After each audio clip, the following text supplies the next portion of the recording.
I always believed my mother's beauty was her most dangerous weapon, not because of how it drew people in, but because of how she used it to mask the rot beneath.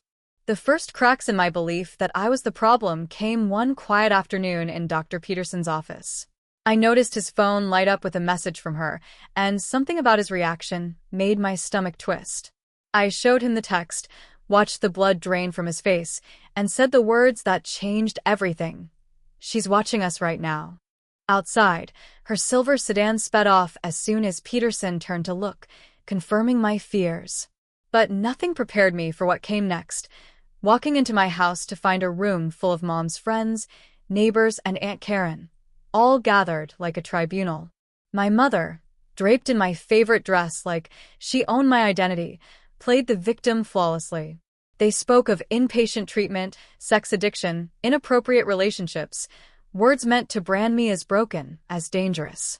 But I refused their narrative, exposing her own dark secrets. Jake at 15, Connor and his secret visits, Marcus and the perfume she stole from my room. The silence that followed was deafening, the truth too heavy for anyone to deny, though Mom tried. Her mask cracked, just for a second, and beneath it was pure fury. The unraveling came fast after that.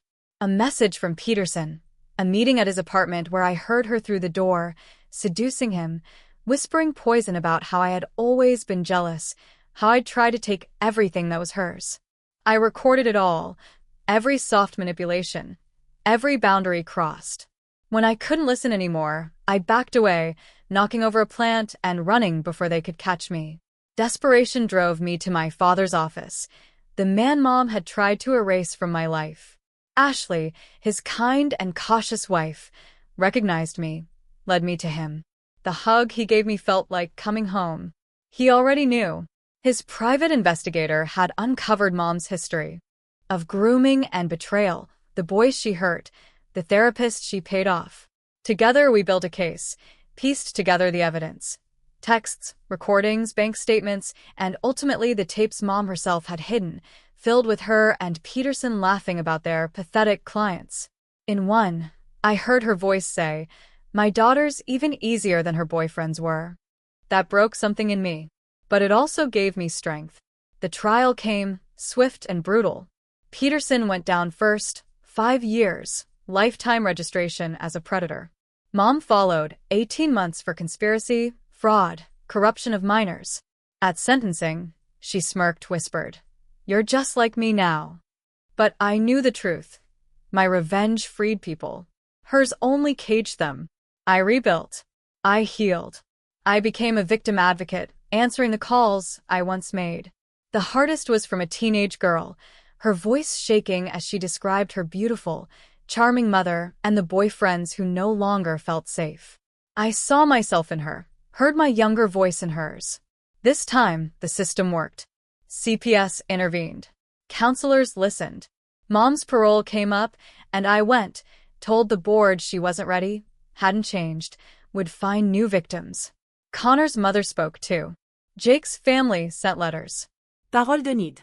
And when Mom tried again, I didn't even go. She'd been caught plotting with Peterson, smuggling contraband, planning something only they understood. I started dating Nathan, a social worker who knew broken families, who understood that love could heal as much as it hurt. We moved slow. We built trust. The night before Mom's release, I couldn't sleep. But she didn't come for me. Instead, she sued, defamation, emotional distress, a desperate grasp for control. The case went nowhere. She cycled through jobs, burned every bridge she crossed, until all that was left was the lie she told herself.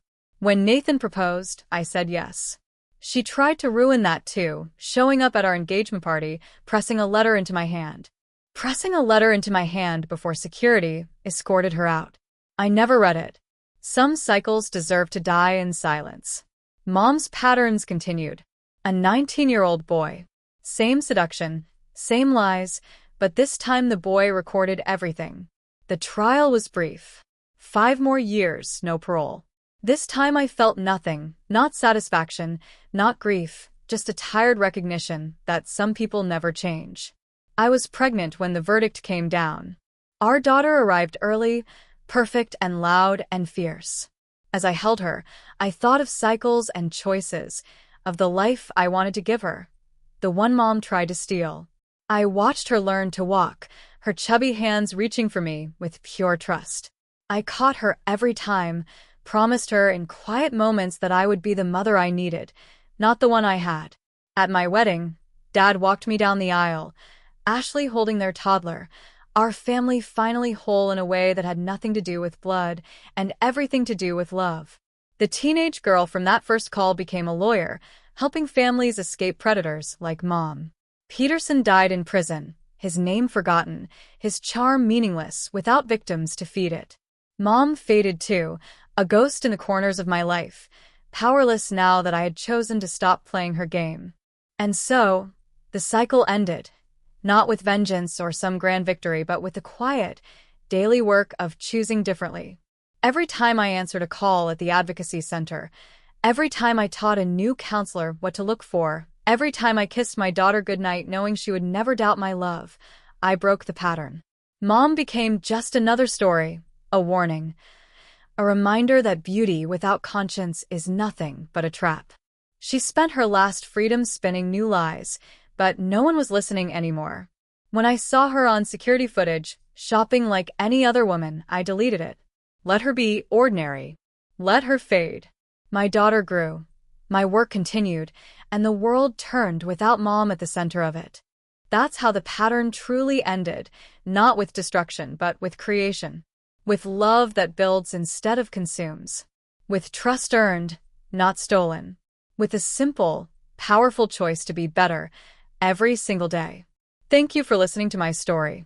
If it moved you, helped you, or opened your eyes, please like, comment, and subscribe to Kindle Stories Official. Your support helps us share more stories that matter.